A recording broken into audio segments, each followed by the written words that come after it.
श्री अमोल कोल्हे जी। धन्यवाद अध्यक्ष महोदय। सबसे पहले उन लाखों देशवासियों के प्रति श्रद्धांजलि अर्पित करता हूं जिनकी कोविड के चलते जान चली गई। उन करोड़ों देशवासियों के प्रति संवेदना प्रकट करता हूं जिन्हें हॉस्पिटल बेड, ऑक्सीजन या फिर इलाज के लिए दर दर की ठोकरें खानी पड़ी। और उन तमाम डॉक्टर्स, पैरामेडिकल स्टाफ, सफाई कर्मचारी और आशा वर्कर्स के प्रति कृतज्ञता व्यक्त करता हूं जिन्होंने इस संकट का डटकर मुकाबला किया। हम सब जानते हैं कि पूरे विश्व के साथ देश पर भी ओमिक्रॉन वेरिएंट का खतरा मंडरा रहा है और इसीलिए राजनीति से परे होकर हमें हमारे कोविड रिस्पांस का तटस्थ परीक्षण करना अत्यावश्यक है। हमने शुरू से ही इसे कोरोना के खिलाफ जंग कहा है और उसी दृष्टिकोण से यह परीक्षण करने का मैं प्रयास करूंगा। कोई भी जंग जीतने के लिए कुछ नियमों का पालन होना अत्यावश्यक होता है। जंग का पहला नियम है वो अपनी रणनीति तय होना। तो हमारी रणनीति क्या है? क्या हम इन्फेक्शन कंट्रोल करना चाहते हैं या हम डेथ्स कंट्रोल करना चाहते हैं या फिर दोनों?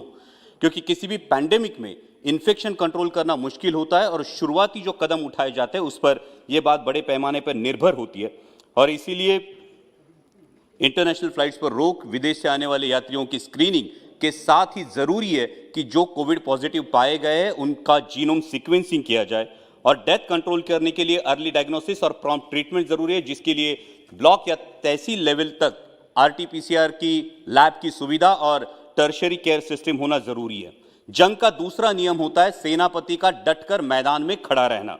माननीय प्रधानमंत्री जी के नेतृत्व में हम ये जंग लड़ रहे हैं, तो मैं उम्मीद करता हूं कि आने वाले कुछ स्टेट इलेक्शन के बावजूद भी हमारे सेनापति कोरोना के मैदानी जंग में हमें डटकर खड़े दिखाई दे, न कि इलेक्शन रैलीज में।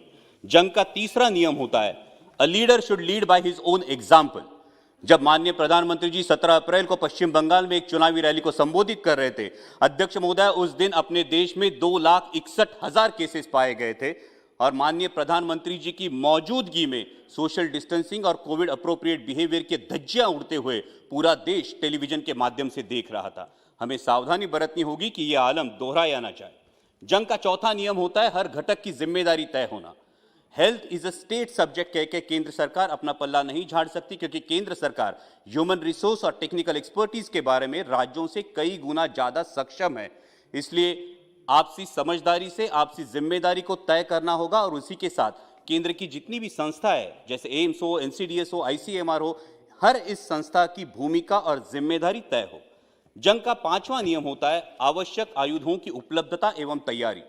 हमारी टर्शियरी हेल्थ केयर सिस्टम सक्षम बनाने के लिए अध्यक्ष महोदय सिर्फ मास्क, वेंटिलेटर, ऑक्सीजन प्लांट या पीपीई किट आवश्यक या काफी नहीं है। उसके लिए बहुत ज्यादा जरूरी है स्किल्ड मैन पावर का होना। इस पर हमें ध्यान देना चाहिए और उसी के साथ डॉक्टर्स की ट्रेनिंग और अवेयरनेस भी जरूरी है, ताकि इनडिस्क्रिमिनेट यूज ऑफ मेडिसिन या पोस्ट कोविड या पोस्ट ट्रीटमेंट कॉम्प्लिकेशंस जैसे म्यूकरमाइकोसिस देखा गया और vascular necrosis of femur head देखा गया, इन कॉम्प्लिकेशंस को टाल सके।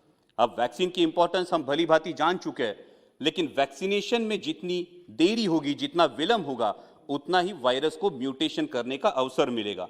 और अध्यक्ष महोदय, ये बात मैं गौरव के साथ बताना चाहता हूं कि कोविशील्ड का उत्पादन करने वाली जो सीरम इंस्टीट्यूट ऑफ इंडिया, ये जो कंपनी है, ये मेरे चुनाव क्षेत्र में और सबसे ज्यादा वैक्सीनेशन का परसेंटेज जहां देखा गया है वो हड़पसर विधानसभा क्षेत्र भी मेरे चुनाव क्षेत्र में।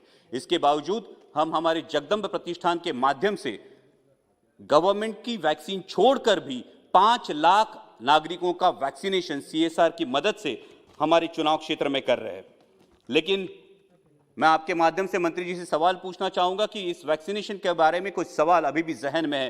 पहला सवाल तो यह है कि सीरम इंस्टीट्यूट ने यह मांग की है कि दुनिया के कई देशों ने बूस्टर डोज रिकमेंड किया है, तो हम इस बारे में बूस्टर डोज के बारे में क्या सोच रहे हैं।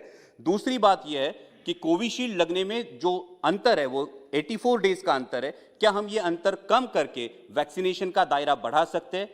तीसरा क्वेश्चन है कि बच्चों में वैक्सीनेशन का क्या स्टेटस है। और जंग का छठा नियम होता है जो बहादुरी दिखाते हैं उनकी सराहना करना। मैं माननीय प्रधानमंत्री जी की, माननीय स्वास्थ्य मंत्री जी की सराहना करता हूं और उसी के साथ हम सब जानते हैं कि महाराष्ट्र बहुत बुरी तरह से आहत था, लेकिन महाराष्ट्र के मुख्यमंत्री माननीय उद्धव जी ठाकरे, डीसीएम माननीय अजीत दादा पवार और स्वास्थ्य मंत्री राजेश जी टोपे ने जो काम कर दिखाया है वो काबिले तारीफ है। और इसी के साथ कुछ प्रशासकीय अधिकारी जैसे हमारे औरंगाबाद तथा संभाजी नगर के म्युनिसिपल कमिश्नर आस्तिक कुमार पांडे ने सुपर स्प्रेडर स्क्रीनिंग से लेकर स्मार्ट एम्बुलेंस तक कई ऐसे कदम उठाए जिनको देश भर में दोहराया गया। हमारे मुंबई के कमिश्नर इकबाल सिंह चहल ने मुंबई की पॉपुलेशन डेंसिटी और केस लोड को मद्देनजर रखते हुए भी अध्यक्ष महोदया ऑक्सीजन की बिल्कुल किल्लत महसूस नहीं होने दी और एक सक्षम पब्लिक हेल्थ सिस्टम क्या होता है इसका उदाहरण पेश किया। हमारे पूना के डिविजनल कमिश्नर सौरभ राव ने प्रोएक्टिव मेजर्स लेके ड्रग्स और ऑक्सीजन की ऐसी उपलब्धता कराई कि आसमान को छूने वाला डेथ रेट उन्होंने बहुत अच्छी तरीके से कंट्रोल किया। इन सभी प्रशासकीय अधिकारियों, इन जैसे सभी प्रशासकीय अधिकारियों की मैं सराहना करना चाहूंगा। और सातवां और आखिरी नियम जंग का होता है जंग के अप्रत्यक्ष जो परिणाम है उनका ख्याल करना। जैसा हमने देखा कि कोरोना के चलते कई कंपनियां, कारोबार ठप हो गए। अभी आंकड़े सामने आए कि 20,000 कारोबारियों ने अपनी जान दे दी। कई कंपनियों ने अपने एम्प्लॉयज में कटौती की है। उनके भविष्य के बारे में हमें सोचना होगा। इस दौरान बैंकों ने ईएमआई में आम आदमी को कोई सहूलियत नहीं दी। अगर दोबारा ऐसे संकट का सामना करना पड़े तो इस बारे में सर्वांगीण विचार करना होगा। आज भी देश में ओमिक्रॉन को लेकर एक पैनिक सी है। अध्यक्ष महोदया, मैं माननीय मंत्री जी से आह्वान करना चाहूंगा कि इस पैनिक के बारे में एक स्पष्ट सूचना अगर देश को मिले तो देश में जो कारोबारों में जो भी पैनिक तैयार हो रही है, आम आदमी में जो पैनिक तैयार हो रही है, उसे राहत मिले। और एक गौरव की बात मैं बताना चाहूंगा कि हमारी फ्लोर लीडर सुप्रिया जी सूले की अगुवाई में महाराष्ट्र में जिन बच्चों के माता पिता कोरोना में गुजर गए, उन अनाथ बच्चों के लिए राष्ट्रवादी कांग्रेस पार्टी की तरफ से राष्ट्रवादी जिवलक करके अभियान चलाया जा रहा है। मैं केंद्र सरकार से दरख्वास्त करूंगा कि इस अभियान को अनाथ बच्चों के लिए देश स्तर पर अवलंब करें। और अंत में अध्यक्ष महोदय इतना ही कहूंगा, जंग के एक पड़ाव पर क्षति पहुंची तो क्या हुआ, जंग के एक पड़ाव पर क्षति पहुंची तो क्या हुआ, हम बचेंगे और भी लड़ेंगे, लेकिन कदम मिलाकर चलना होगा, लेकिन कदम मिलाकर चलना होगा, नए जोश से प्रारंभ करना होगा, वरना कहेंगे देशवासी अगर जीत का सेहरा सिर बंधवाना है तो पराजय का बोझ भी स्वीकारना होगा। अगर वैक्सीनेशन सर्टिफिकेट पे फोटो छपवानी है तो डेथ सर्टिफिकेट का भी जिम्मा लेना होगा। धन्यवाद अध्यक्ष महोदय।